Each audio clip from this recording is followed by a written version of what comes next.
نون والقلم وما يسطرون ما أنت بنعمة ربك بمجنون وإن لك لأجرا غير ممنون وإنك لعلى خلق عظيم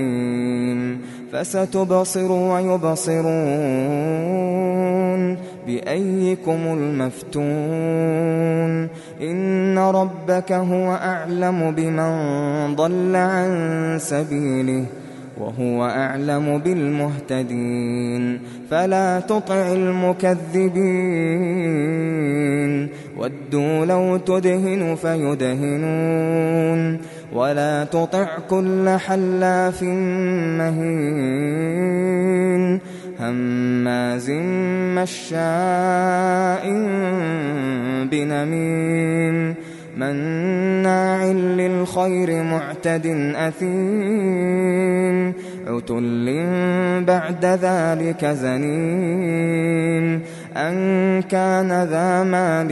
وبنين إذا تتلى عليه آياتنا قال أساطير الأولين سنسمه على الخرطوم إنا بلوناهم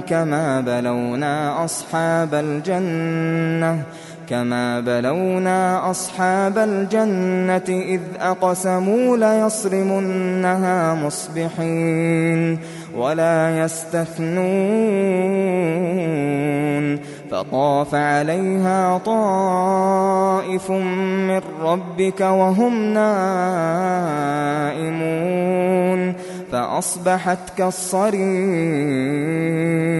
فتنادوا مصبحين أن اغدوا على حرثكم إن كنتم صارمين فانطلقوا وهم يتخافتون ألا يدخلنها اليوم عليكم مسكين وغدوا على حرد قادرين فلما رأوها قالوا إنا لضالون بل نحن محرومون قال أوسطهم ألم أقل لكم لولا تسبحون قالوا سبحان ربنا إنا كنا ظالمين فأقبل بعضهم على بعض يتلاومون قالوا يا ويلنا إنا كنا طاغين عسى ربنا أن يبدلنا خيرا منها إنا إلى ربنا راغبون كذلك العذاب ولعذاب الآخرة أكبر لو كانوا يعلمون إن للمتقين عند ربهم جنات النعيم أفنجعل المسلمين كالمجرمين ما لكم كيف تحكمون أم لكم كتاب فيه تدرسون إن لكم فيه لما تخيرون أم لكم أيمان علينا بالغة إلى يوم القيامة إن لكم لما تحكمون سلهم أيهم بذلك زعيم أم لهم شركاء فليأتوا بشركائهم إن كانوا صادقين يوم يكشف عن ساق ويدعون إلى السجود فلا يستطيعون خاشعة أبصارهم ترهقهم ذلة وقد كانوا يدعون إلى السجود وهم سالمون فذرني ومن يكذب بهذا الحديث سنستدرجهم من حيث لا يعلمون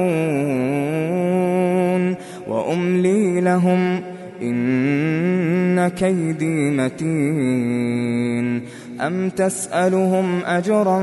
فهم من مغرم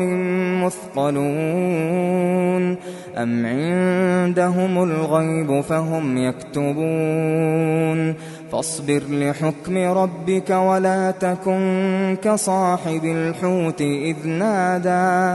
إذ نادى وهو مكظوم لولا أن تداركه نعمة من ربه لنبذ بالعراء